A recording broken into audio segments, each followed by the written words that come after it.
de esta plataforma. El docente Víctor va a estar atentamente tomando nota de las preguntas para que al final, cuando demos el espacio de abrir para compartir y para responder las dudas, pues el docente Víctor va a hacer la síntesis y va a encaminar cada una de las dudas, inquietudes que ustedes tengan. ¿Estamos claros? Entonces les pido, como lo tienen ahorita, los micrófonos cerrados para que no haya interferencia, para poder disfrutar estas ponencias que nuestros docentes han preparado con mucho cariño, con mucha dedicación para esta noche. Sin más preámbulos, les quiero presentar a los docentes que nos van a acompañar hoy. Entonces, tenemos el primer abordaje, que va a ser desde lo bíblico. Tenemos al padre Diego Fernando Espina Arias. Padre Diego Fernando es licenciado en Filosofía y doctor en Teología de la Pontificia Universidad Javeriana Bogotá, magíster en Alta Dirección de Servicios Educativos de la Universidad San Buenaventura de Cali, magíster en Sagrada Escritura del Pontificio Instituto Bíblico de Roma, licenciado en Teología de la Pontificia Universidad Javeriana. Actualmente vinculado a la Fundación Universitaria Católica Lumen Gentium, Unicatólica, como decano de la Facultad de Teología, Filosofía y Humanidades. Padre Diego Espina, nuestro decano, nos va a estar acompañando con la primera ponencia o la primera charla desde el abordaje bíblico, toda esta parte de la pandemia. Y en el segundo abordaje tenemos desde la escatología al padre Libardo Esaú Zapata Yepes. Padre Libardo Esaú es magíster en Teología Bíblica de la Pontificia Universidad Gregoriana de Roma, licenciado en Teología de la Pontificia Universidad Gregoriana de Roma, actualmente docente de la Facultad de Teología, Filosofía y Humanidades, especialmente del programa de Teología en las áreas bíblicas. Entonces, sin más preámbulos, vamos a darle la bienvenida al Padre Diego, que va a iniciar su intervención. Padre Diego ya está conectado con nosotros. Bueno, buenas noches. Buenas noches. Muchas gracias a Carlos, al padre Carlos, director del programa de teología, al profesor Víctor, que han coordinado este espacio, y a todos los que se conectan y quieren participar de esta reflexión que estamos planteando. Igual al padre Saúl, que también va a estar en este conversatorio, en esta presentación de hoy. Pues, sinceramente, cuando el padre Carlos me dijo que si participaba en este espacio, pues se abren tantas opciones para trabajar, para profundizar, y después de dar muchas vueltas, entonces llegué como a pensar cómo desde la Sagrada Escritura se podía iluminar con esa pregunta, que es la que está haciendo mucha gente y a la vez están respondiendo afirmativamente. ¿La pandemia del COVID-19 es un castigo de Dios? Entonces, para eso espero abordar cinco aspectos, 5 puntos. Primero, consideraciones sobre la Sagrada Escritura y el Espíritu Santo. Segundo punto de partida, 5 textos que me parecen claves entre tantos otros. Tercero, una interpretación inadecuada de textos bíblicos. Cuarto, por darle un nombre, Dios y el castigo. Y quinto, algunas consideraciones finales. Pues parto de la premisa de que pues todo no se puede alcanzar a decir en este ratico, y seguramente no todo se responderá, y de pronto quedarán más preguntas, y de eso se trata pues la reflexión teológica, la reflexión bíblica. La fe no es una respuesta total a todo, sino es el ejercicio del discernimiento permanente. Entonces, lo primero, consideraciones sobre la Sagrada Escritura y el Espíritu Santo. Arranco por lo que no es la Sagrada Escritura. Hay una tendencia muy fuerte a creer que la Biblia es como cuando van a una droguería y piden una medicina, y el el funcionario de la droguería va y busca, si no sabe de qué laboratorio es la medicina, y busca en eje vademecum, y ahí está la respuesta para todo. La Biblia no es un vademecum, no es un diccionario, no es una enciclopedia. No resuelve ni tiene respuestas para todos los problemas y las situaciones de todos los tiempos, ¿no? Esa actitud de buscar allí todo y de querer que responda todo, eso es muy peligroso, ¿no? Porque la Biblia, la Sagrada Escritura, es un texto de otra época, de otro tiempo, de otra cultura, en otros idiomas, que obviamente para nosotros es la palabra de Dios que siempre nos habla. Claro que sí, pero lo primero es tener presente a los destinatarios a los que les habló, el momento en el que se escribió, para poder luego sí hacer la palabra nuestra. Entonces, no es eso. Otra actitud con la que no se debe abordar, ¿no? Ahorita pues como buscando respuestas tan novedosas, ¿no? Entonces acercarse a la Biblia para buscar a ver qué de nuevo nos va a decir, qué cosas como de moda. Y no, esa no es la actitud, no. La Sagrada Escritura es la palabra de siempre, que es Dios que quiere salvarnos, que nos ofrece su proyecto de misericordia, de ser hombres y mujeres felices, ¿no? Entonces, digamos, esa búsqueda en la Sagrada Escritura de cosas nuevas, con eso de que tiene respuesta para todo, pues no es adecuado. ¿Qué es? Y esto pues disculparán los que están ya conectados y que sobre esto pues deben saberlo muy bien, que abunde, pero pues la Sagrada Escritura es luz, ilumina, da criterios, da pautas, da pistas orientadoras,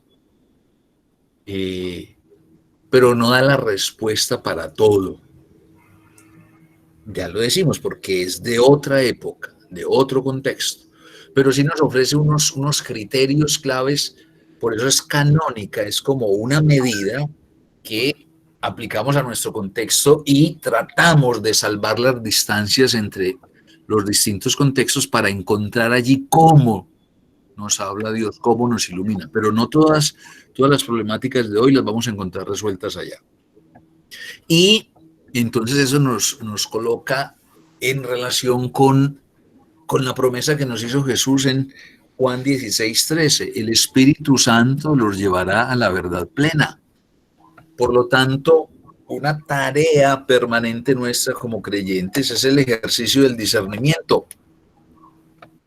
Entonces no se nos ahorra en esa tarea. Y el discernimiento es el gran don que el Espíritu Santo nos concede y se nos pide a todos.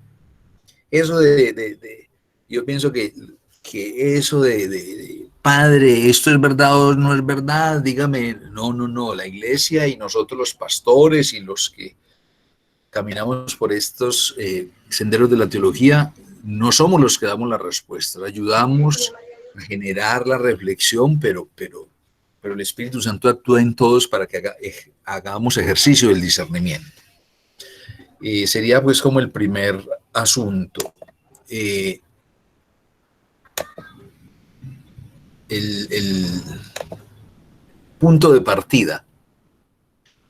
Pues miren, es que pues, uno cuando es gomoso de la palabra de Dios, de la Sagrada Escritura, y le piden hablar de este asunto, entonces quisiera tratar todo, abordar todo. Yo menciono solo 5 textos que nos iluminan para este abordaje. Primero, a mí me parece un texto emblemático, clave. Éxodo 3:1-15 es el encuentro de Yahvé con Moisés, ¿no? Allá en la zarza, y señalo 3 versículos especialmente, el 7, el 8 y el 14. Dice Dios: he visto la aflicción de mi pueblo que está en Egipto, he escuchado su clamor a causa de sus capataces, pues estoy consciente de sus sufrimientos y he descendido para librarlos de la mano de los egipcios y para sacarlos de aquella tierra a una tierra buena y espaciosa, a una tierra que emana leche y miel. Y dijo Dios a Moisés: luego, pues, Moisés le preguntó a él, ¿y usted quién es? Entonces Dios le responde, yo soy el que soy, y añadió, así dirás a los hijos de Israel, yo soy, me ha enviado a ustedes. Entonces, ese primer texto es la revelación del nombre de Dios, pero el nombre de Dios en hebreo, yo soy el que soy, yo soy el que seré, yo soy el que he sido, ese que permite ser, está conectado con el Dios que escucha, que ve, que siente dolor por la situación de su pueblo y que va a liberarlo. Entonces, la identidad del Dios bíblico es el Dios conocedor de la situación de su pueblo y que quiere que viva de manera digna humana. Segundo texto, y lo tengo pues muy como ahorita muy fresquito, con ocasión de la celebración del domingo pasado, el Día de la Madre. Isaías 49, 13, 16. Griten de júbilo cielos y regocíjate tierra, prorrumpan montes en gritos de alegría, porque el Señor ha consolado a su pueblo y de sus afligidos tendrá compasión. Pero Sión es la figura del pueblo, dijo, el Señor me ha abandonado, el Señor se ha olvidado de mí. ¿Puede una mujer olvidar a su niño de pecho sin compadecerse del hijo de sus entrañas? Aunque ellas se olvidaran, yo no te olvidaré. Y aquí, en las palmas de mis manos, te he grabado. Ese texto casi que no se explica por sí mismo, ¿no? Es Dios, el profeta, presenta a Dios más que una mamá.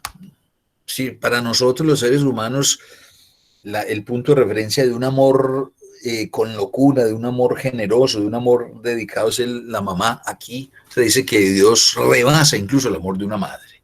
Y esa frase última, y te llevo grabado en las palmas de mis manos. Tercer texto. Y voy a tres textos del Nuevo Testamento. Esto es una selección, pues, puede ser arbitraria y, bueno, dos textos de Juan.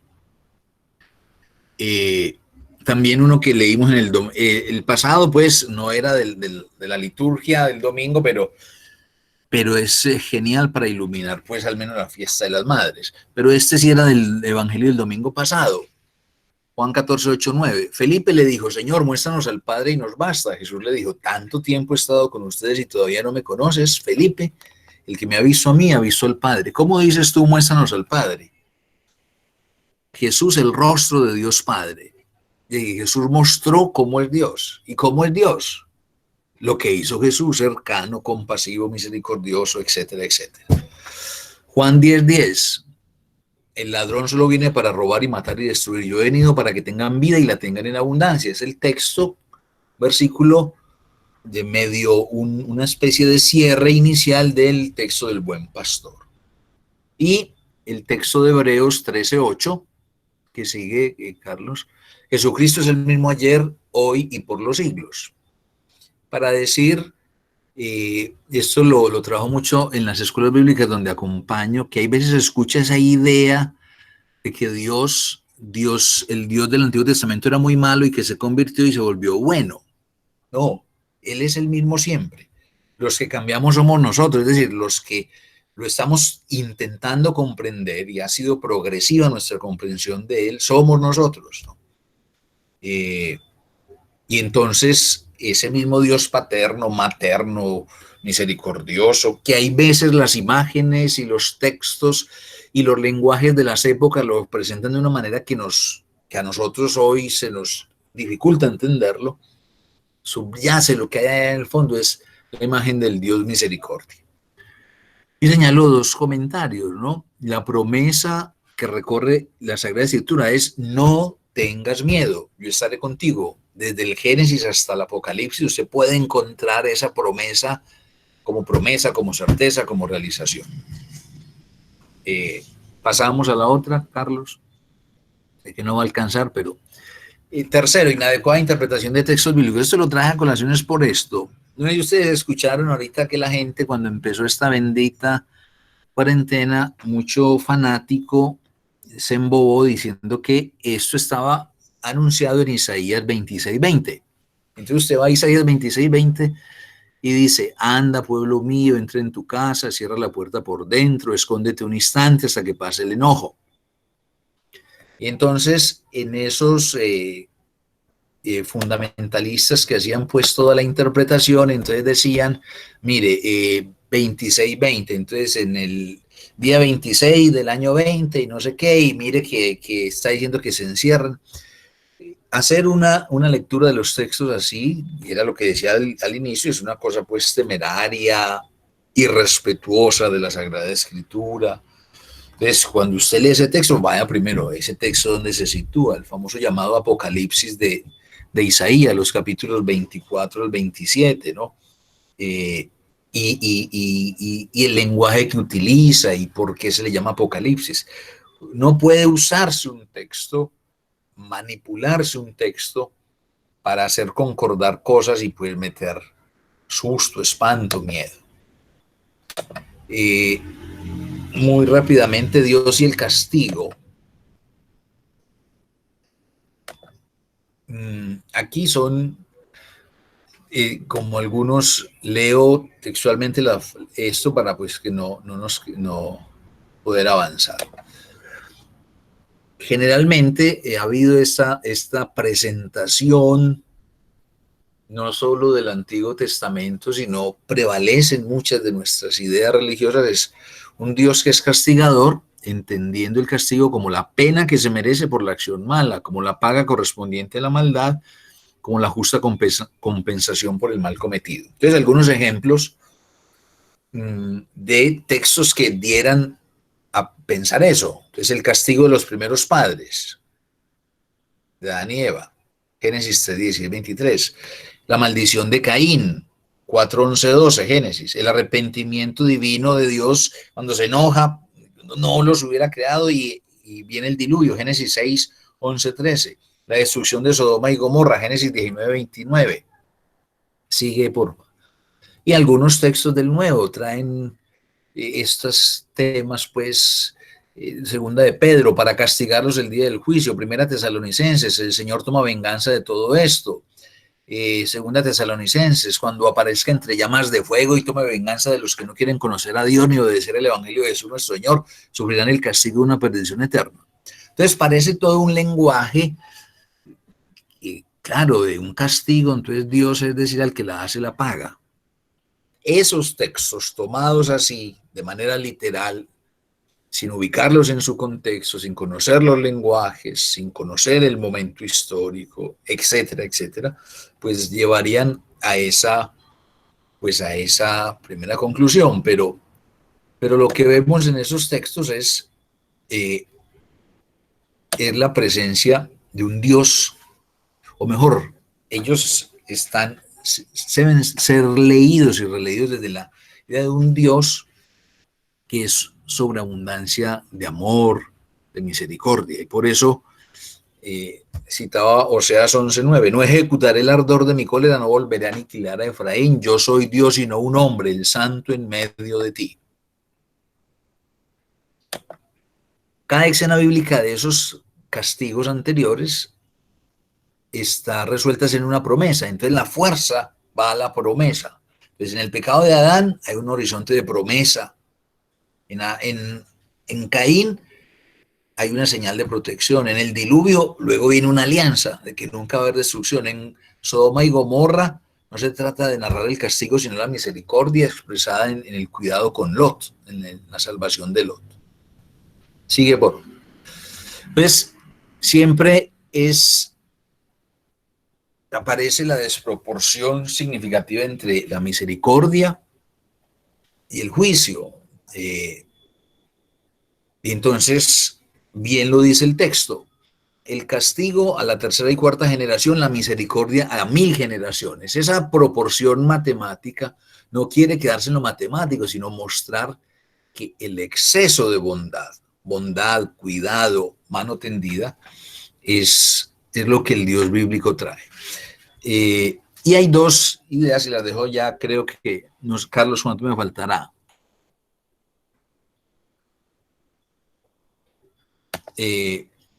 Bueno, no sé en minutos cómo voy, pero... Ya te digo, te silenciado, perdón, el micrófono. Te faltan 10 minutos. Ah, bueno, yo estaba corriendo. Entonces, en esta idea, en este tema del castigo, entonces primero esa idea, el Dios castigador, bajo textos pues que aparentemente lo mencionan así, y que leídos en su contexto literario, en su contexto histórico en el que fue escrito, pues evidencian que hay algo más, ¿no?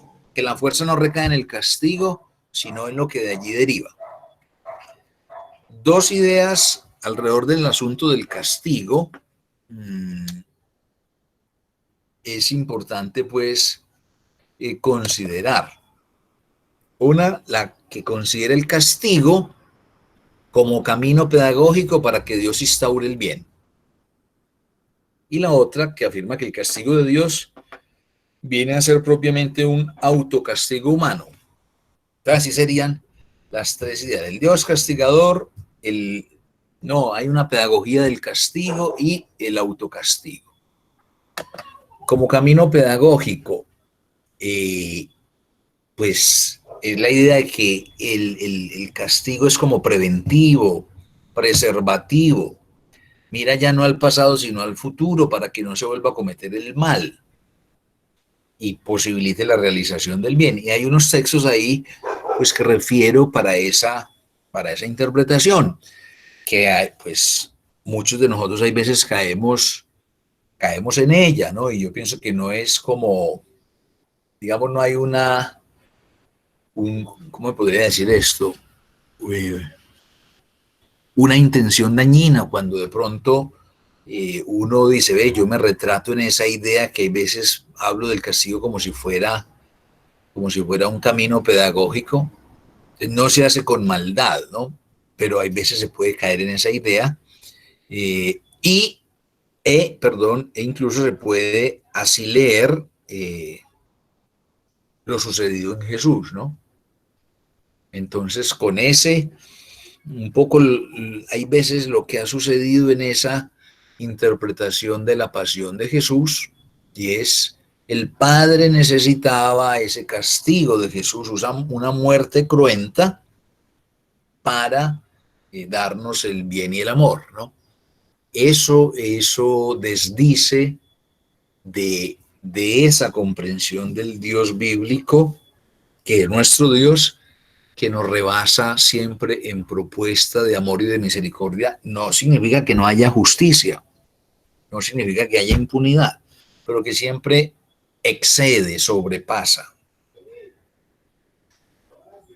La que sigue, Carlos. Entonces sería perverso pensar entonces que Dios permite el dolor como para educarnos, ¿no? Eso que se decía, la letra con sangre entra. Recordarán pues los que les tocó ese tiempo. Y aquí hay un texto de Juan, la primera carta: en el amor no hay lugar para el temor, al contrario, el amor perfecto echa fuera el temor, porque el temor supone castigo y el que teme no ha logrado la perfección en el amor. Unas interpretaciones bíblicas así de ese Dios castigador o el uso pedagógico del castigo puede descuidar y olvidar que los textos bíblicos, ya lo decía antes, responden a unos lenguajes y a unos contextos que son fundamentales para interpretar el texto. En el relato del diluvio hay veces se olvida, o al presentar pues que era una exterminación curativa, acuérdense, pues al menos lo usa en los primeros capítulos del Génesis, son toda una presentación muy distinta, en un género muy literario distinto a lo que va a pasar a partir de Génesis 12, pero se llama una explicación, digamos, de los relatos fundantes, y se alude a esa alianza entre Dios y Noé, en la que Dios dice que nunca va a permitir un diluvio que arrase la tierra, nunca la destrucción, nunca mandará el mal y el castigo en ese sentido. Y la última idea ya se refería sobre el autocastigo humano, como el castigo pasivo o antropología del castigo activo. Ella dice que Dios no castiga al pecador, sino que el pecado como castigo es lo que él mismo cosecha. Y entonces se usa la imagen de el becerro de oro cuando los israelitas fueron obligados a tomarse, a beber ese becerro fundido que fue reducido a cenizas y mezclado con agua, ¿no? Y esta es otra idea que puede, pues, ser engañosa respecto a esta consideración del castigo. La que sigue, Carlos. ¿Cómo enfrentar eso? Pues Dios es más fuerte que todo autocastigo. Nosotros somos libres para el bien o para el mal, pero pues estamos convencidos que nos excede, que nos sobrepasa la gracia para hacer el bien, ¿no?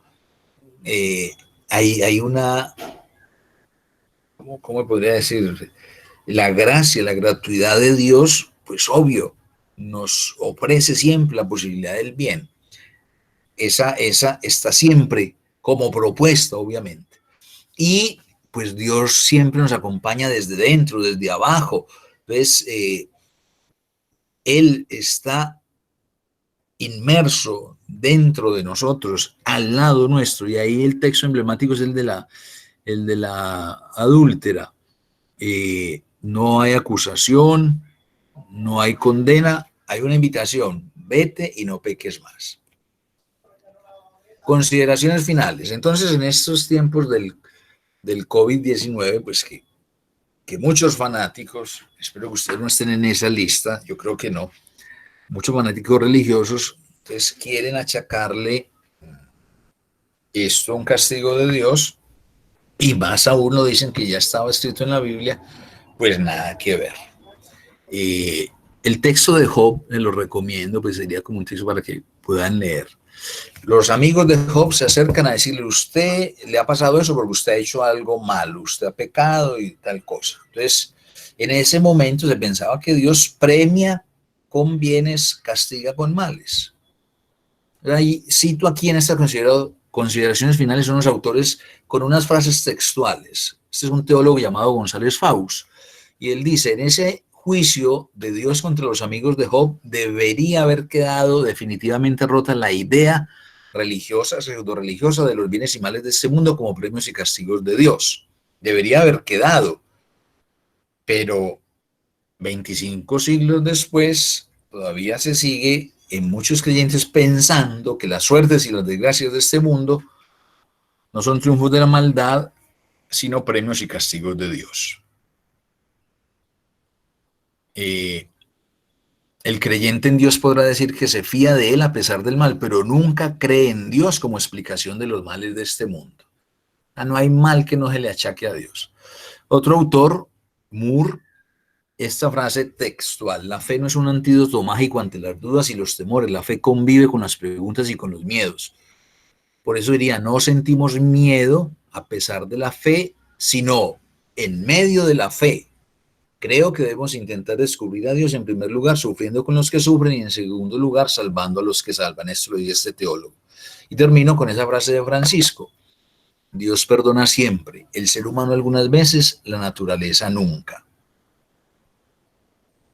Para decir pues que esto, que además pues de las interpretaciones, todos sabemos que hay detrás de esta situación, pues que hay un asunto también político, geopolítico, y el asunto del descuido, del aprovechamiento de la naturaleza, de alguna manera está también, ¿cómo se llama?, reaccionando por distintos lugares. Y algunos textos para seguir reflexionando. Creo que ahí, disculpen que me excedí el tiempo. Muy bien, muchas gracias, Padre Diego, por la intervención. Vamos entonces ahora a dar paso a el Padre Esaú, para que lo conectemos de una vez y poder dejar al final las preguntas para que pues, sigamos con la programación que teníamos establecida. 2 minuticos, ya les presento. Comparto la presentación de Esaú. Les recuerdo que el Padre Esaú nos va a hablar desde la escatología. Padre Esaú está con nosotros. Claro, por aquí estamos. Muy bien, Esaú, bienvenido. Entonces, gracias por aceptar la invitación que hemos hecho a este curso. Gracias a todos, muy amables. Es todo tuyo el micrófono y la sala. Muy bien, un saludo muy cordial a todos. Me alegra mucho de poder compartir este espacio. Agradezco la compañía de todos. Escatología. Dale, Carlos. Es una palabra que proviene de ese término griego, eschatos, un adjetivo, último. Por eso, seguimos. Por eso es en la tradición católica se ha llamado popularmente con estos dos nombres, los novísimos, antes incluso las postrimerías, las últimas cosas. Dale. Son esas tres cosas, esas cosas que aparecen ahí. La muerte, el juicio particular, el cielo, el purgatorio, el infierno y el juicio universal. Todo esto está partiendo de los números 1020 a 1050 del Catecismo de la Iglesia Católica. Al terminar, no tenemos que preguntarle a nadie, al terminar de nuestra vida, pues viene la muerte. El cristiano que une su propia muerte a la de Jesús y ve la muerte como una ida hacia Él y la entrada en la vida eterna. Al dejar esta vida, en la oración allá de lo que antes se llamaba extrema unción, en la unción final con el viático se dice esta frase muy consoladora: salgan a tu encuentro la Virgen María y todos los ángeles y santos, que puedas contemplar cara a cara a tu Redentor. Dale. Figuras muy típicas de la muerte. Cada uno tendrá que dar, devolvete un poquito, hazme un favor. Todos conocemos esa frase de San Juan de la Cruz: al atardecer de la vida nos examinarán en el amor. Por eso cada uno, ahora nos decía el padre Diego, cada uno debe vivir con responsabilidad, porque aunque habrá un juicio universal, al final hablaremos de él, cada uno debe responder por su crecimiento personal. El padre Diego nos hablaba ahora del Génesis. En el Génesis, al inicio hay dos preguntas que cada uno debe responder. ¿Dónde estás? Es decir, ¿en qué pasos andas? ¿Dónde estás metido?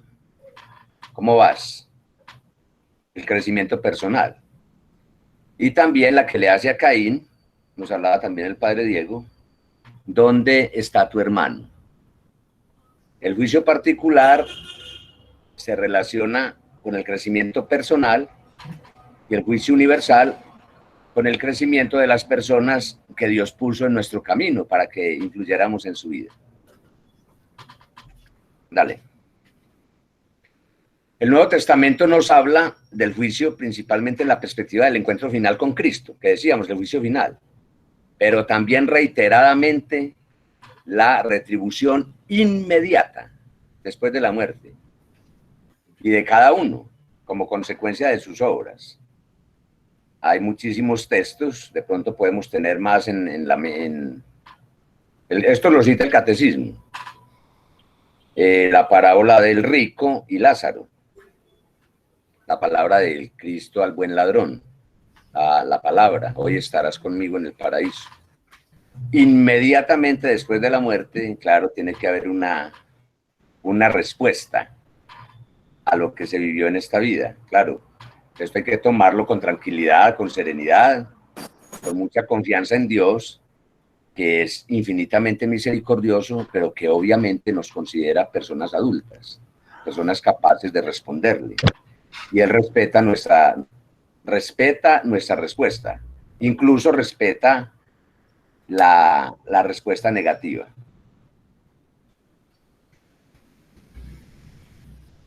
Dale. El cielo es una posibilidad, lo que todos esperamos. Vivir en el cielo es estar con Cristo. Los elegidos viven en Él. Aún más, tienen allí, o mejor, encuentran allí su verdadera identidad, su propio nombre. En esto las imágenes nos juegan de pronto algunas pasaditas algunas malas pasadas. Este misterio de comunión bienaventurada con Dios y con todos los que están en Cristo sobrepasa toda comprensión y toda representación. La Escritura nos habla de ella en imágenes: vida, luz, banquete de bodas, el vino en el reino, la casa del Padre y la Jerusalén celestial. Cualquiera de esas imágenes es pobre, es incluso ridícula, porque uno podría pensar, pero un banquete de bodas, qué pereza, uno comiendo a toda hora. El banquete celestial, unas bodas, pero qué pereza, uno en un matrimonio. Hay una imagen de Apocalipsis 7:17. El Cordero los llevará y los apacentará hasta las aguas de la vida. Diría uno, pero uno detrás de un cordero a tomar agua. Pues esas imágenes son paupérrimas. Pablo lo expresó muy bien en 1 Corintios 2:9. Lo que ni el ojo vio, ni el oído oyó, ni al corazón del hombre llegó, lo que Dios ha preparado para los que le aman. Esas son imágenes tradicionales, las nubes, los ángeles, la Divina Comedia, el paraíso. Dante influyó mucho en la imaginación popular con la Divina Comedia. Las imágenes que tenemos del infierno, del cielo, del purgatorio, parten mucho de ahí. El cielo es la plenitud de la vida. El purgatorio. Los que mueren en gracia de Dios y en amistad de Dios, pero imperfectamente purificados, aunque están seguros de su eterna salvación, sufren después de la muerte una purificación. No sabemos cómo será, a fin de obtener la santidad necesaria para entrar en la alegría del cielo, ya que ante Dios nada puede estar manchado. Ahorita el padre Diego también hacía referencia al libro de Job. Dice allá, ante Dios ni siquiera uno de los amigos le dice. Tiene toda la razón. Hasta en sus ángeles encuentra defectos. Por eso debe ser el estado natural en que morimos, pues casi todos. No detestando a Dios, no aborreciéndolo, pero con algunas imperfecciones. Ha sido una tradición constante de la Iglesia ya desde el Antiguo Testamento, en los judíos, orar por los difuntos, orar por los pecados de los demás. Dale. Cuando estábamos pequeños, devuélvete. Cuando estábamos pequeños nos decían que la Virgen del Carmen bajaba los miércoles y los sábados a sacar las almas del purgatorio. O que las almas del purgatorio eran azulitas, no tan duras como las del infierno. Pues imágenes populares para expresar lo que no se puede expresar. Dios nos purifica, no sabemos cómo. ¿Será con el dolor? ¿Es posible? No sabemos, no sabemos. Lo cierto es que en la presencia de Dios debemos estar completamente purificados. Yo creo que la doctrina del purgatorio la podemos resumir en dos cosas. Existe. Es una verdad que la Iglesia ha sostenido siempre. Y segundo, que podemos abonarle, como decimos nosotros, podemos abonar en esta tierra. ¿Cómo? Ofreciéndole a Dios el dolor que padecemos, sea por nuestra propia culpa y sobre todo sin nuestra propia culpa. Es posible que una persona al momento de la muerte esté a paz, no deba absolutamente nada. Pero es una doctrina de la Iglesia. Debe ser el estado normal en que morimos, pues la mayoría. Debiendo algo, no por el pecado Dios lo perdona, pero sí debemos una pena temporal, porque al pecar pues hemos hecho daño, y el daño hay que pagarlo. Si yo me pongo a jugar balón al frente de una casa y quiebro la ventana, pido disculpas, pues claro, me perdonan, pero tengo que pagar. Entonces obviamente el daño hay que pagarlo. Pero lo más importante es que cada uno se repare a sí mismo con la ayuda de Dios. Dale. El infierno. es otra posibilidad. Debemos resumir aquí también, el infierno existe y es eterno. ¿Por qué? ¿Por qué existe el infierno? Es consecuencia de nuestra libertad. Si optamos por Dios, eso tiene unas consecuencias, y si optamos en contra de Él, obviamente también. La imagen del fuego, pues se debe a que es una experiencia muy dolorosa. Haya su fundamento en la Biblia, en la Gehenna, obviamente que son imágenes. Sobre la vida gloriosa no tenemos ninguna experiencia, pero Jesús utiliza muchas veces esa imagen para referirse a ese estado de separación absoluta con Dios. Es lo que significa el infierno. Alejaos de mí, malditos, al fuego eterno.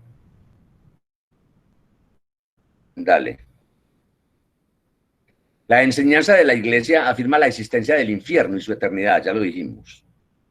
Las almas de los que mueren en estado de pecado mortal descienden a los infiernos inmediatamente después de la muerte. La pena principal del infierno consiste en la separación eterna de Dios, en quien únicamente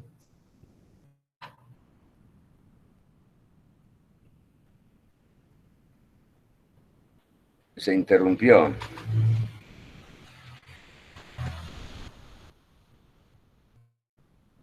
Continúa, Esaú, te estamos escuchando. Ese se perdió la imagen.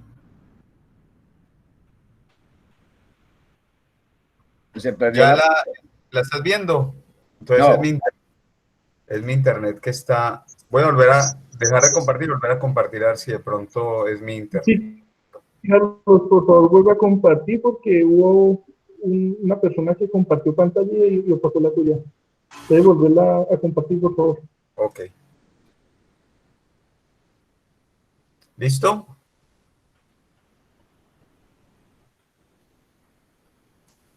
La pena principal del infierno consiste en la separación eterna de Dios, en quien únicamente puede tener el hombre la vida y la felicidad para las que ha sido creado y a las que aspira. Las afirmaciones de la Escritura y las enseñanzas de la Iglesia a propósito del infierno, esto es lo más importante, son un llamamiento a la responsabilidad con la que el hombre debe usar de su libertad en relación con su destino eterno. Constituyen al mismo tiempo un llamamiento apremiante a la conversión. Entrad por la puerta estrecha, porque ancha es la puerta y espacioso el camino que lleva a la perdición. Son muchos los que entran por ella. Mas que estrecha la puerta y que angosto el camino que lleva a la vida, y pocos los que la encuentran. O sea, esta enseñanza de la Iglesia, el mensaje que hay que percibir es la llamada a la responsabilidad personal. Dios no predestina a nadie a ir al infierno, empezando porque en Dios no hay tiempo. Para Dios todo es un eterno hoy, pero existe la posibilidad, porque Dios respeta esa libertad, de que alguien tenga aversión voluntaria a Dios y persistir en ella hasta el final. Dios estará agotando las baterías hasta el último momento, pero de todas maneras respeta la decisión final. En la liturgia eucarística, en las plegarias diarias de los fieles, siempre en la Eucaristía, todas las plegarias imploran la misericordia de Dios, que quiere que nadie perezca, sino que todos lleguen a la conversión. En el canon romano, en la primera plegaria, acepta, Padre, en tu bondad esta ofrenda de tus siervos y de toda tu familia santa. Ordena en tu paz nuestros días, líbranos de la condenación eterna y cuéntanos entre tus elegidos, antes de la consagración.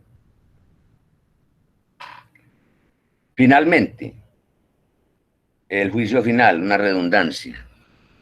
La resurrección de todos los muertos, de los justos y de los pecadores, precederá al juicio final. Esta será la hora en que todos los que estén en los sepulcros oirán su voz, lo dice Juan.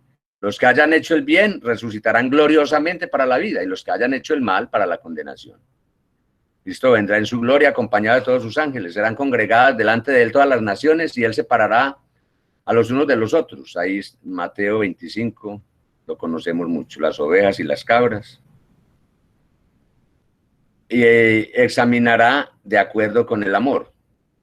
Venid, benditos de mi Padre, porque tuve hambre, y etcétera. Lo conocemos de memoria. Dale. Frente a Cristo, que es la verdad, será puesta al desnudo definitivamente la verdad de la relación de cada hombre con Dios. Ahora, la carta a los Hebreos también lo dice en el capítulo 4.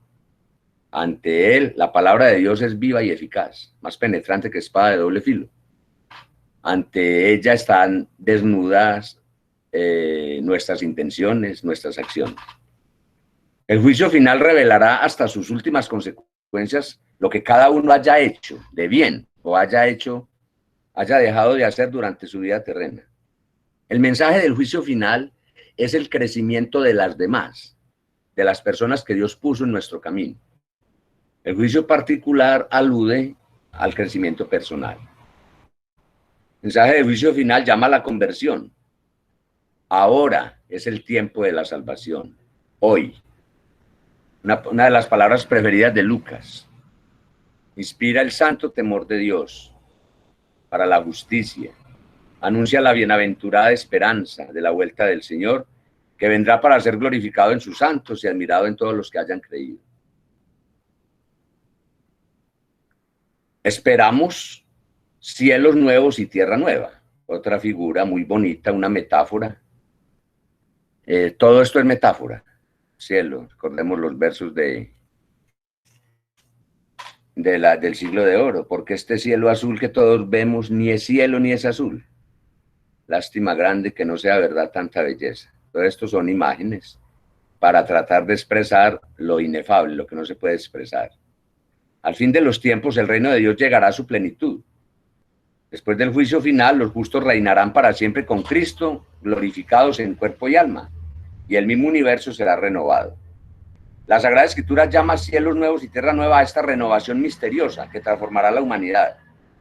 Esta será la realización definitiva del designio de Dios de hacer que todo tenga a Cristo por cabeza. Lo de Efesios, lo del cielo y lo de la tierra.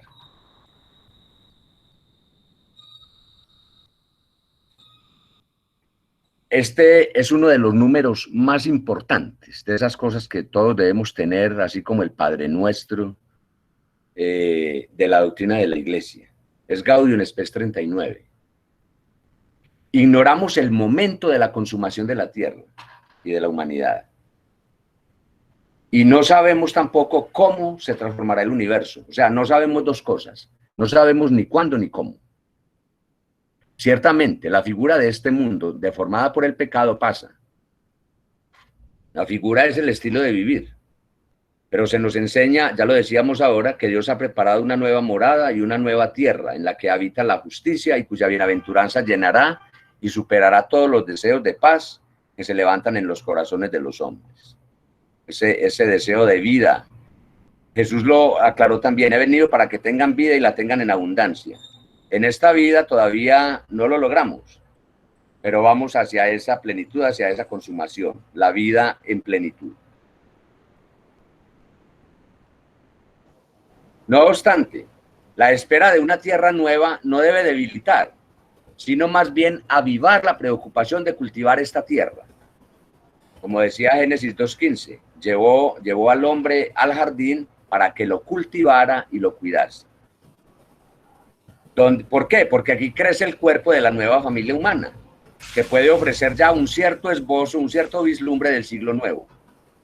Por ello, aunque hay que distinguir cuidadosamente el progreso terreno del crecimiento del reino de los cielos, sin embargo el primero, o sea, el progreso temporal, en la medida en que puede contribuir a ordenar mejor la sociedad humana, interesa mucho al reino de Dios. Tenemos que alegrarnos muchos de los avances, de las maravillas de la ciencia y de la tecnología, porque de esa manera se va preparando el material del reino de la vida eterna. Ya estamos en la vida eterna, después del bautismo. Pues, los bienes de la dignidad humana. Todo esto es de Gaudium Spes 39, no lo olvidemos. Démosle una leída cada que podamos. Gaudium Spes 39. Pues los bienes de la dignidad humana, la unión fraterna y la libertad. En una palabra, todos los frutos excelentes de la naturaleza y de nuestro esfuerzo, después de haberlos propagado por la tierra en el Espíritu del Señor y de acuerdo con su mandato, volveremos a encontrarlos. Todo lo que hayamos hecho por amor, auténticamente por amor, lo volveremos a encontrar, nada se perderá. Eso sí, los encontraremos limpios de toda mancha, iluminados y transfigurados, porque toda acción humana, por buena que sea, pues tiene su mancha de imperfección. Cuando Cristo entregue al Padre el reino eterno y universal. Estas frases son del prefacio de la fiesta de Cristo Rey. Cuando Cristo entregue al Padre el reino eterno y universal, reino de verdad y de vida, reino de santidad y de gracia, reino de justicia, de amor y de paz. El reino está ya misteriosamente presente en nuestra tierra. Hay unas traducciones inexactas en algunas Biblias. Dice, el reino de Dios está cerca. No, el reino de Dios ya vino, el reino de Dios ya llegó. Ya está misteriosamente presente en nuestra tierra. Cuando venga el Señor, se consumará su perfección. Cristo Rey. Muchas gracias.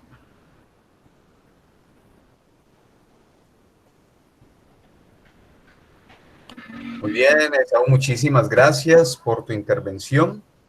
Muchas gracias de nuevo también al Padre Diego, los ponentes que hoy tenemos en esta noche.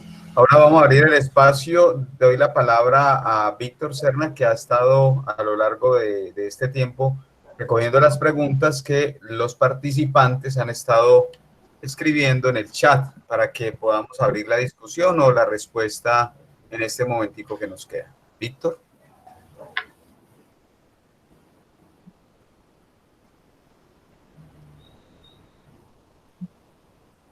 Sí,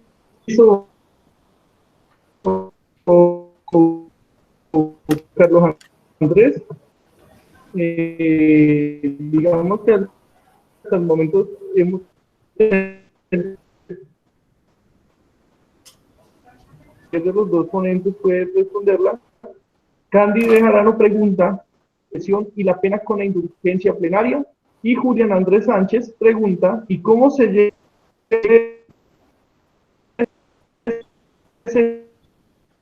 Sonido. Perdón, Víctor, perdón, estamos, no se te escucha bien. Y la iglesia Víctor, hoy tenemos problemas de conexión. Es una voz más que cada día pierde amplitud. No sé Candy pregunta, Candy Bejarano pregunta, el caso en estas indulgencias, la culpa se borra con la confesión y la pena con la indulgencia plenaria. Y Julián Andrés Sánchez pregunta, ¿y cómo se llega a ese fin último si la iglesia hoy es una voz más que cada vez pierde amplitud? Víctor, ¿nos escuchas? Víctor.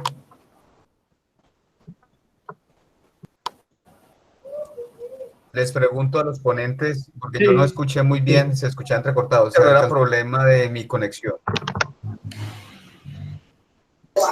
No se escucha bien. Muy mala la comunicación. Víctor Serna, ¿estás por ahí? ¿Ya me escuchan mejor? No sé, no se escucha bien. Está muy entrecortado, muy entrecortado. Entonces, ¿me escuchan? No se le entendió nada. Listo.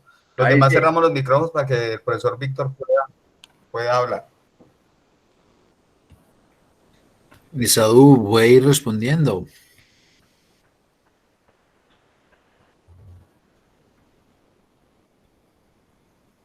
No he escuchado las preguntas, se oía entrecortado.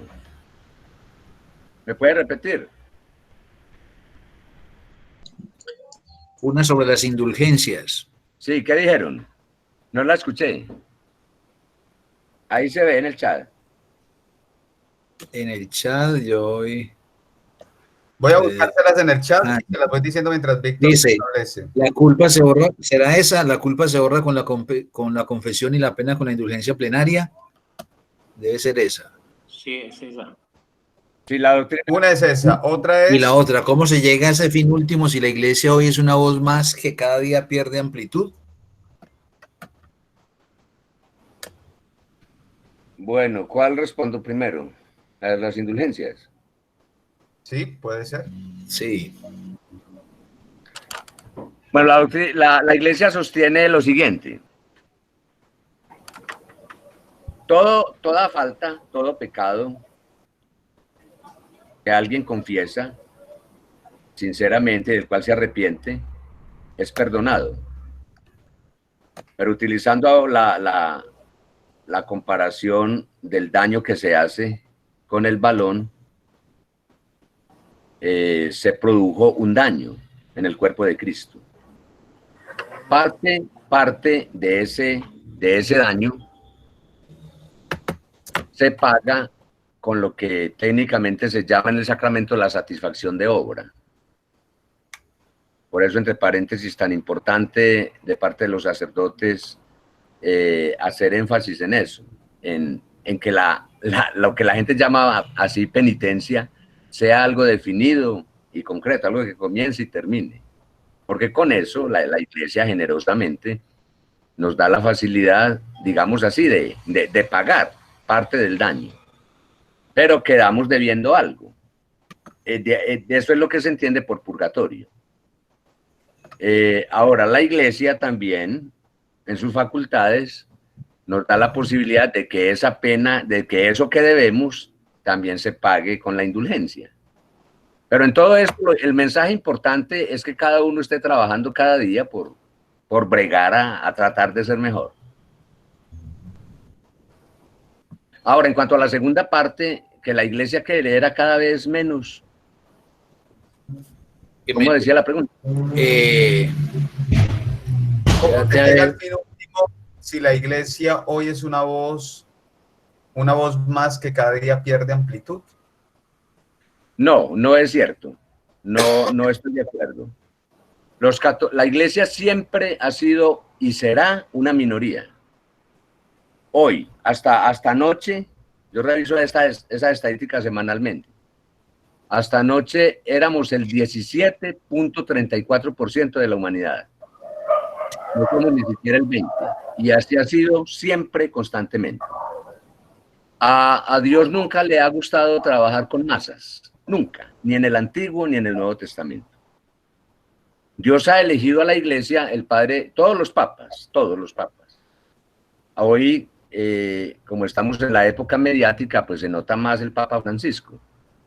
La iglesia no es el reino de Dios. La iglesia es un grupo privilegiado, escogido por Dios para llevar el reino de Dios a los demás. Pero nunca ha perdido amplitud. La iglesia funciona así, misteriosamente.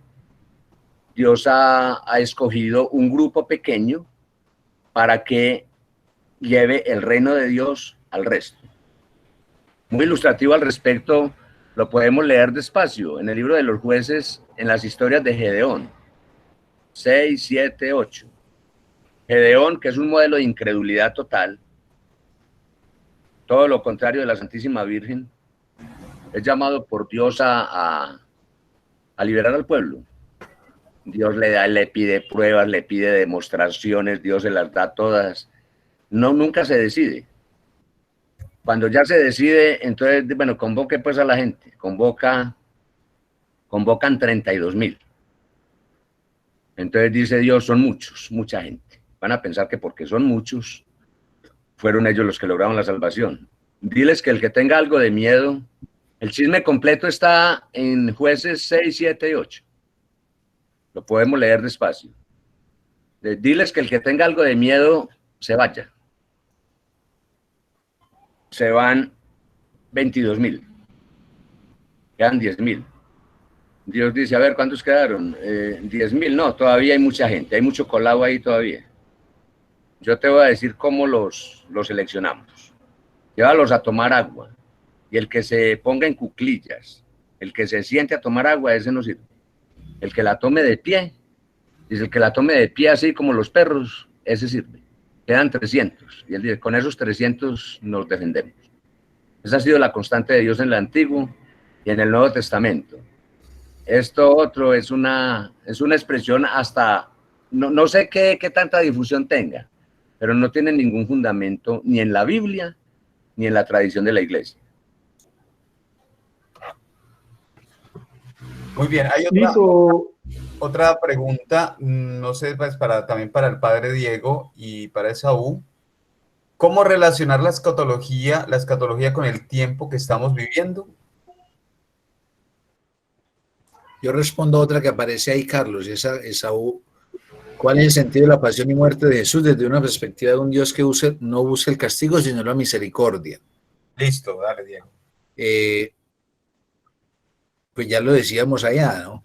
No pensar como algunas veces se predicó y todavía yo le escucho a gente que Jesús vino a morir en la cruz, que el Padre necesitaba que el Hijo fuera despedazado y masacrado. Eso es lo más monstruoso que hay. Es decir, pensar así, eso va en contra del Dios en el que creemos. La pasión y la muerte de Jesús son consecuencia de la manera como vivió, dándose a los demás, metiéndose con los más despreciados, rechazados, y eso le molestó a las autoridades religiosas y luego a las autoridades políticas, y lo terminan juzgando y montan el falso positivo y lo asesinan. Jesús es asesinado en la cruz. Luego nosotros, pues, o luego ya sus seguidores entienden que es el amor de Dios también que en Jesús él mismo asume por fidelidad esa muerte y no responde con la lógica de la violencia como esperaban sus asesinos, sino incluso en la cruz perdona, ¿no? Pero la cruz y la muerte no son queridas por Dios como castigo para el Hijo. Vino a los suyos y los suyos no lo recibieron. Es consecuencia del rechazo a su propuesta.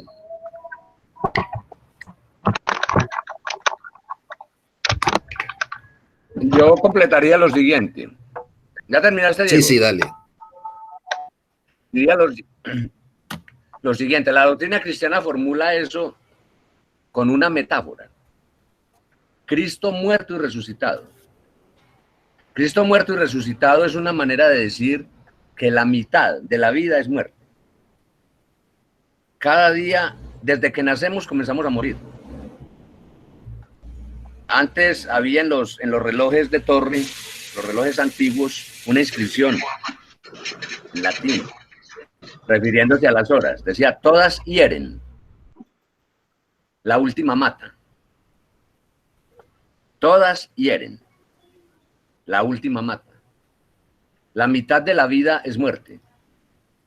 Si en este momento estamos en esta reunión, estamos muriendo a muchas cosas. Cada día vamos muriendo. Hay lugares a donde ya fuimos por última vez. Hay cosas que ya comimos por última vez. Hay personas que ya vimos por última vez. Como dice la gente, ahí nos vamos yendo hasta que nos vamos del todo, hasta que llegue la muerte definitiva. Nos dice Hebreos 9:27, nos morimos una sola vez definitivamente. La muerte está siempre a nuestro lado. Levantarse a las 5 de la mañana a trabajar es una muerte. Estudiar es una muerte. Trabajar es una muerte. Cristo muerto y resucitado nos ha enseñado a vivir y a darle un sentido de resurrección a la muerte. En la dialéctica de la muerte, si el grano de trigo al caer en tierra no muere, queda infecundo, pero al morir da mucho fruto.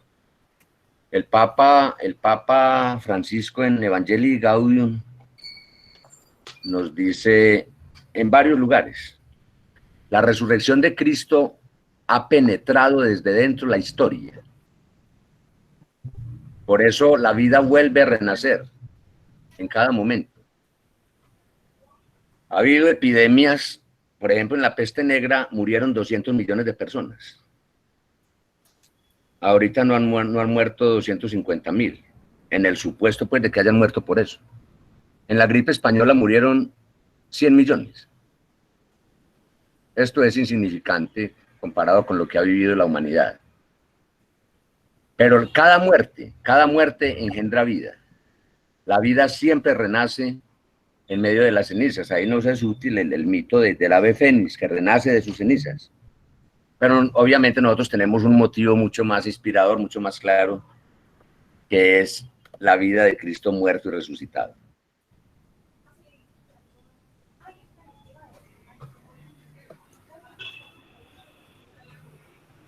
Muy bien, Esaú, muy bien, Padre Diego. Víctor, ¿está por ahí?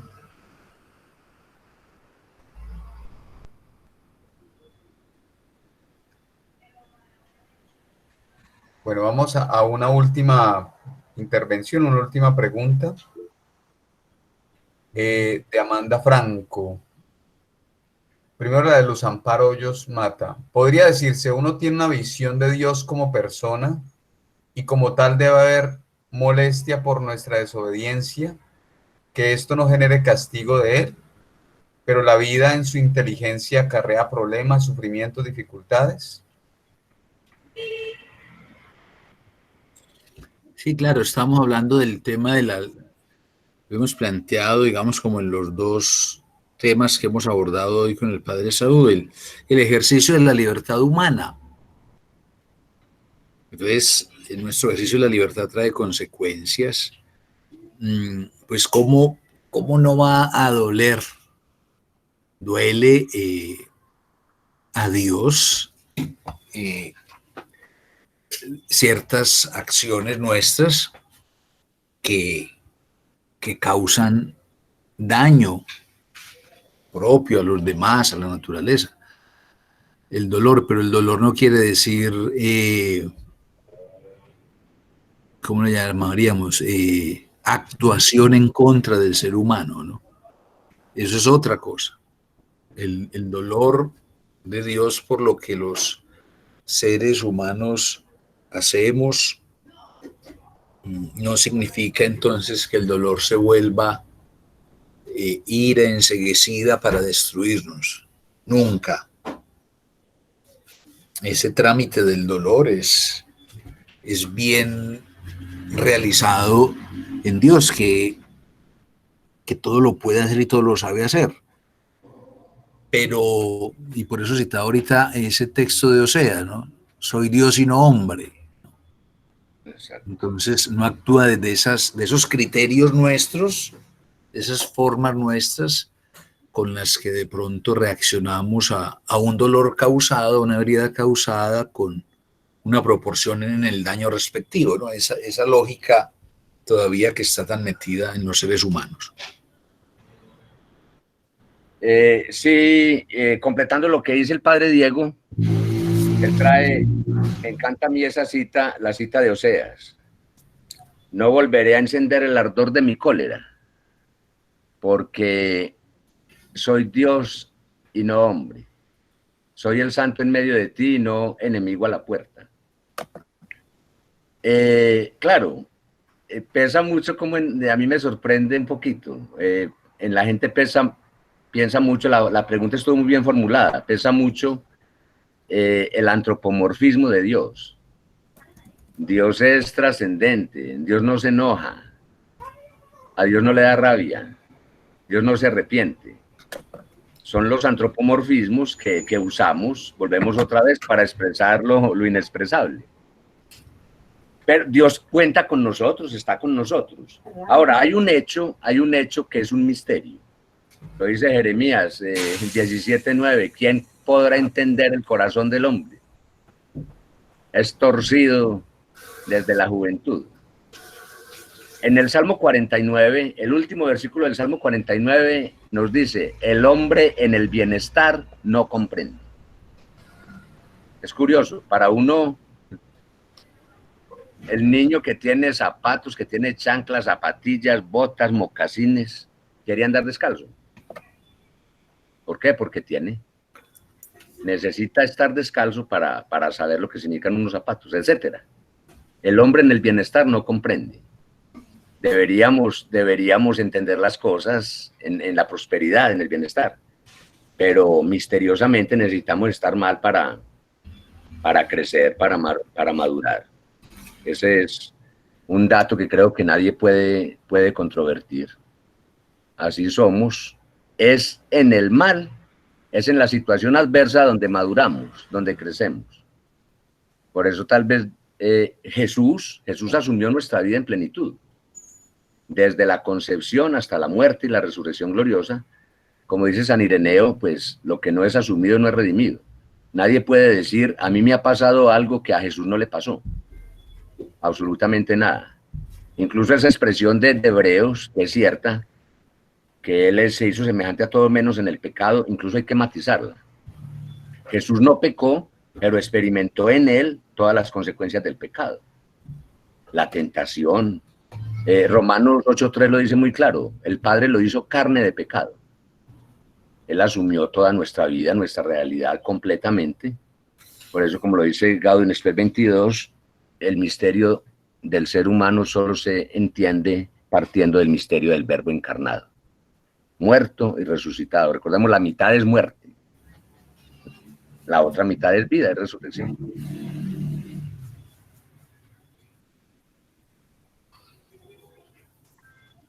Muy bien. Gracias, Vamos. padre Esaú. Muchas gracias a todos. Hay una pregunta de Julián Sánchez en la línea que dice, ¿en qué queda el numeral 604 del catecismo? El 604 del catecismo dice, al entregar a su Hijo por nuestros pecados, Dios manifiesta que su designio sobre nosotros es un designio de amor benevolente que procede de todo mérito por nuestra parte. En esto consiste el amor, no en que nosotros hayamos amado a Dios, sino que Él nos amó y nos envió a su Hijo como propiciación por nuestros pecados. La prueba de que Dios nos ama es que Cristo, siendo nosotros todavía pecadores, murió por nosotros. Y posteriormente agrega Julián, que dice que Dios envía a su Hijo a morir como propiciación por nuestros pecados. Digamos que es una pregunta que plantea Julián sobre este tema que tú nos has planteado sobre el ejercicio de la escatología. Pero la verdad no la entendí bien. Yo sí está aquí. Julián, ¿tú puedes activar el micrófono y preguntarle directamente al padre Saúl?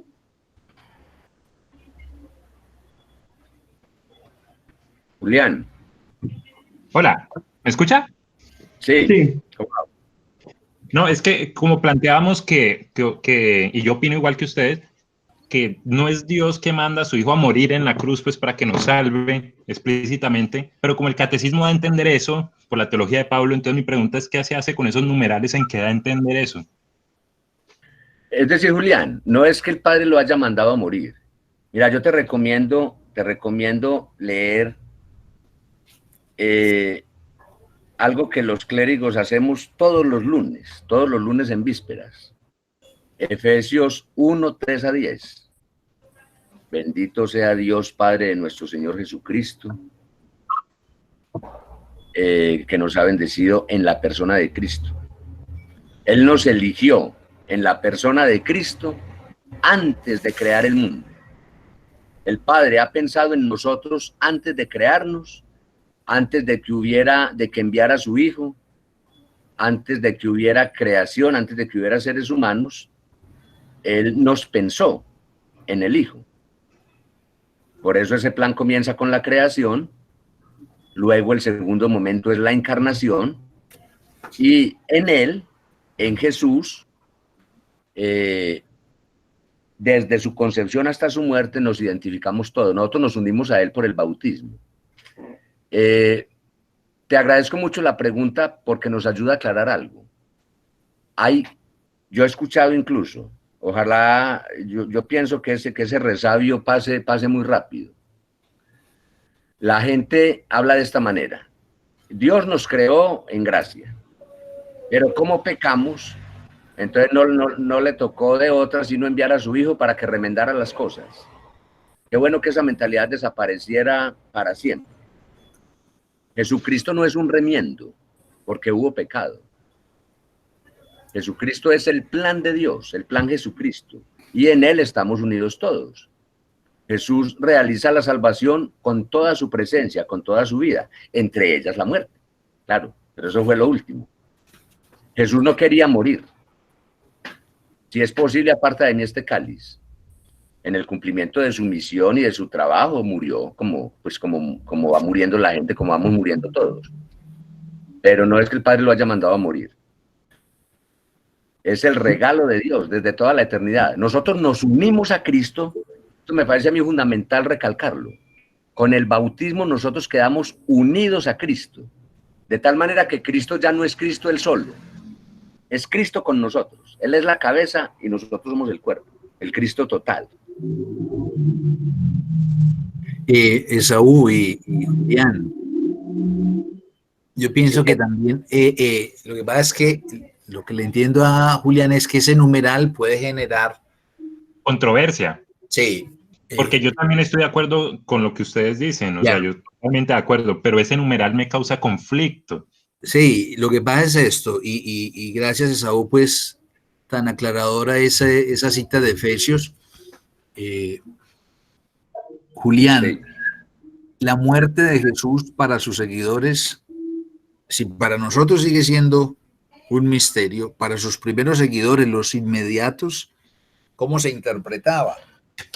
Porque no fue una muerte, fue un asesinato, lo más cruel que puede haber. Y entonces la comunidad cristiana va encontrando, de hecho, lo primero que se escribe de los evangelios son los relatos de la pasión, de la muerte y de la resurrección, para dar explicación desde Dios a eso que ha sucedido. No tiene presentación que el que anuncia a Dios, que el que es Dios, muera de esa manera. Entonces, de alguna manera, se lee en el plan, pero en un plan no destructor, ¿no? Sino en un plan salvador. Eso que dice Esaú, ¿no? No viene por el pecado, sino viene por la sobreabundancia de amor. Y entonces, para los primeros cristianos, la manera de interpretarlo es, de una vez, muere fruto del pecado, y pareciera en esa primera interpretación, acuérdese que los primeros cristianos tienen también unas categorías del mundo del Antiguo Testamento que usan la expiación y el sacrificio, y algunas ideas y categorías muy culturales pueden meterse allí, y hay veces traslapar o sobrepasar este asunto que va más allá de una muerte expiatoria o sacrificial o como que el Padre quería, ¿no? Perfecto. Sí, tienes razón. La expresión sí es como se puede prestar a dar esa impresión. Sí, ciertamente, claro. Y digamos que para ir cerrando con la última intervención, Marta Páramo Santiago pregunta, ¿podríamos entender entonces a Jesús como la manifestación plena de la solidaridad de Dios con la condición humana? Pues ahí mismo lo decís, Esaú pues lo reforzará. El pleroma, la plenitud. En claro. En él está la plenitud, ¿no? En él se nos muestra, y yo vuelvo a ese texto que pues al menos uno lee textos y cuando lo lee en otros contextos como que lo patean más. A mí el domingo me pateó mucho ese de muéstranos al Padre, ¿no? Él sí. Es el mejor rostro del amor de Dios es el Nazareno, pero la mejor expresión de lo pleno de lo humano es el Nazareno. En él se conjugan esos dos elementos fundamentales. Entonces ponga en todo lo que es Dios, bondad, solidaridad, gratuidad, amor, bueno, llénelo de todos los atributos, es la plenitud. Sí, exactamente. El plan Jesucristo en el que estamos todos unidos. O sea, a mí hay algo que nos debería golpear tanto. Cuando Jesús estaba en esta tierra, Él hacía la salvación con su cuerpo, con sus manos, con sus pies, con su boca, con su saliva. Ahora la hace por medio de nosotros. Nosotros somos el cuerpo de Cristo. O sea, la responsabilidad, el riesgo que Dios corre, ni el Padre ni Jesús quisieron que Cristo fuera él solo, sino que fuera con nosotros. Nosotros somos el cuerpo de Cristo. No, eso no es poesía. Somos el cuerpo de Cristo. Dios y Jesús corren el riesgo de quedar mal. Pero somos el cuerpo de Cristo. Estamos capacitados El Evangelio de ayer nos decía eso. El que cree en mí hará las obras que yo hago y aún mayores. Porque yo ya no estoy al pie. Ya el Espíritu Santo capacita a cada uno para que haga lo que yo hice y aún cosas mayores.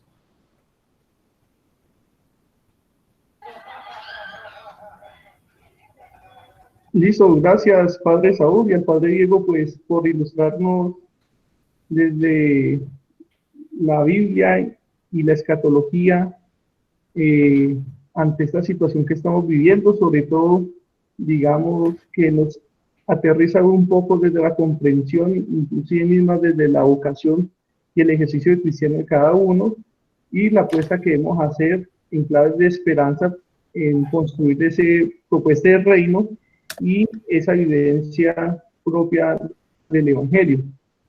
Dos cositas antes de terminar. Con el padre Carlos Andrés, en el transcurso de esta semana, estaremos enviando, digamos, la grabación de la clase. Todas las clases las estamos grabando para que ustedes tengan acceso a ella, retomen la información. De igual manera, se les compartirá unas lecturas para profundización. El material que se presentó también se les compartirá. Entonces, digamos que este es un material que va a tener acceso a ustedes. En el formulario que yo les acabo de compartir por el chat, para que por favor lo diligencien, en la parte inferior, en la última parte, digamos que si bien este curso es un curso gratuito, digamos que está la posibilidad para el ejercicio de la certificación. Para ello, pues nosotros necesitaríamos saber quiénes son las personas que están interesadas en recibir una certificación por parte de la universidad por participar de este curso. La certificación sería digital y tendría un costo de 20.000 pesos. Entonces, digamos que las personas que están interesadas, por poner formulario en la parte inferior, pues decir que están interesadas y nosotros iniciaríamos el proceso con ustedes. Muchísimas gracias por su puntualidad. Tuvimos algunas situaciones en cuanto a la conexión de algunas personas. De todas maneras, las clases se están grabando, se están compartiendo por YouTube. Y digamos que es un material libre y pues, invitarlos a seguir reflexionando y sobre todo ir asumiendo nuestro compromiso cristiano ante esta situación que estamos viviendo. No sé si el padre Carlos Andrés Bachi quiera agregar algo más. Simplemente me uno a los agradecimientos que hace Víctor, al padre Saúl, a Diego, por la participación, por esas palabras, por ese mensaje tan asertivo para nosotros en este tiempo, e invitarlos a todos los que están en este tiempo conectados para que dentro de 8 días nos volvamos a ver a las 7 de la noche. Recordemos que el tema dentro de 8 días va a ser abordado desde el magisterio del Papa Francisco, el mensaje que el Papa Francisco ha dado en este tiempo de pandemia. Entonces, los invitados a todos a participar. Muchas gracias por la puntualidad, por estar acompañándonos en este tiempo. Y de nuevo, mil gracias a Diego y a Esaú. Muchas gracias a todos. Bueno, una buena noche para todos. Feliz noche y dentro de 8 días a las 7 de la noche. Muy bien. Buenas noches. Gracias. Muchas gracias. Bueno, muchas gracias. Tarde para todos.